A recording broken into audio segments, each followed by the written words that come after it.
Morning, fellow Ghanaians, on this sporting morning.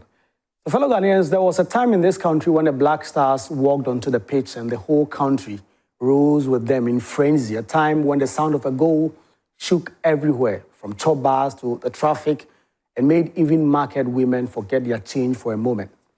But today, our once mighty team looks more like a side permanently stuck in relegation form, not because we lack talent, but because off the pitch, the managers and administrators keep scoring a lot of own goals.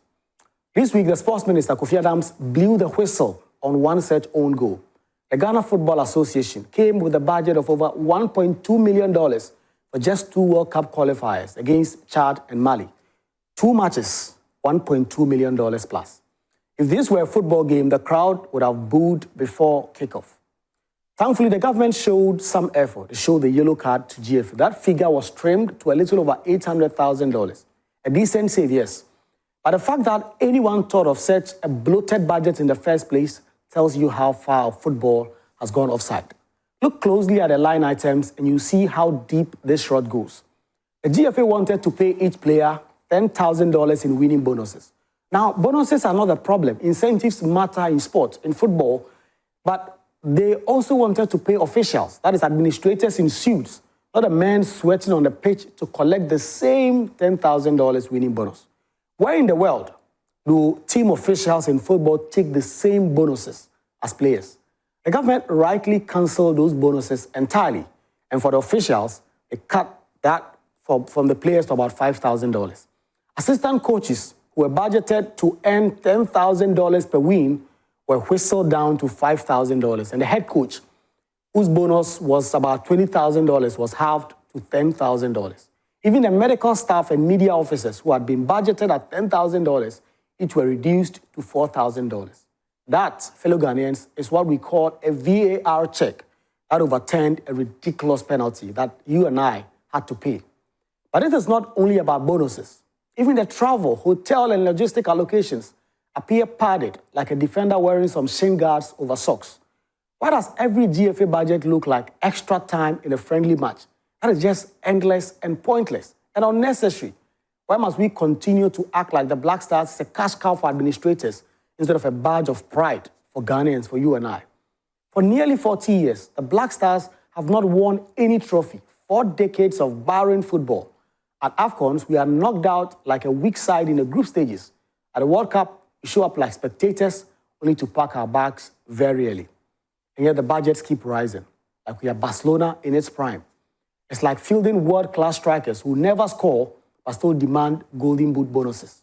We must rethink this entire bonus culture. Players should earn rewards, I agree, but only when they take us beyond the group stages, when they win trophies, when they put Ghana back on the continental podium. Coaches, too, must not collect automatic bonuses, like Austin Wood has suggested. You earn $5,000 a month as a Black Stars coach, whether a ball is kicked or not. Why then must you be paid another $15,000 every time your team doesn't concede more than 2 goals or a goal? Let us move to performance targets, qualifiers for the AFCON, region knockouts at the World Cup, bring home a trophy. That is when the bonuses should kick in. Otherwise, let the salary just be enough. And the GFA must be forced to play open football. No hiding behind figures. That defensive Arsenal kind of play is over. Every cedi and dollar must be published for the fans to see. The fans, you and I, the citizens, we pay. Budgets must be transparent, expenditures clear enough, and sponsorship money accounted for. If goals are broadcast live, why not the accounts? If we can analyze corner kicks, we can surely analyze those receipts. But the problem is deeper, fellow Ghanaians. It is a culture of entitlement that has poisoned our football. Too many officials, players, and even fans act as if wearing the national jersey is a favor to the people, as if playing for Ghana is a hustle, not a sacred duty. Why is the pride that once made Abedi Pele run himself to the ground? The spirit of Stephen Appiah, who led by example, fighting every ball like it was his last. Why is the ruthless anger of Tony Yeboah, the steel of John Mensah, the grit of Michael Essien? Today, too many wear the jersey like tourists collecting souvenirs. And yet, through it all, ordinary Ghanaians keep the faith. We are all still staying up late at night, watching the Black Stars, praying for them. Trotro mates still use their last money to watch games at viewing centers. Schoolboys still dream of one day stepping onto the pitch in our national colours. What do we give them in return? What do we get? Humiliation, poor football, and financial scandals every day. That is like a striker who keeps missing sitters but still runs to celebrate in front of fans whose hearts are breaking. Fellow Ghanaians, football is not just a sport here in Ghana. It is our national theatre, our collective dream.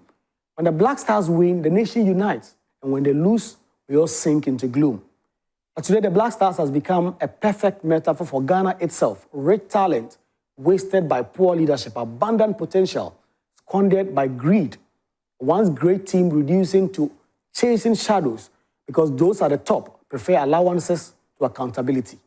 And now the test is upon us. Monday, we'll play Mali right here in Accra. These are must-win games. No excuses, no blame shifting, no empty rhetoric. If we fail to qualify for the World Cup like we failed to qualify for the AFCON, it will be a red card for the GFA and the Ministry of Sports. And the people will not forgive another tournament of shame. We must demand better. We must call time on the era of padded budgets, senseless bonuses, and leaders who think the Black Stars is their personal ATM. We must demand administrators who put the fans first, not their per diems. We must also demand players who give their all, not just tourists in jerseys. Football is about results. You either score or you don't. You win or you lose.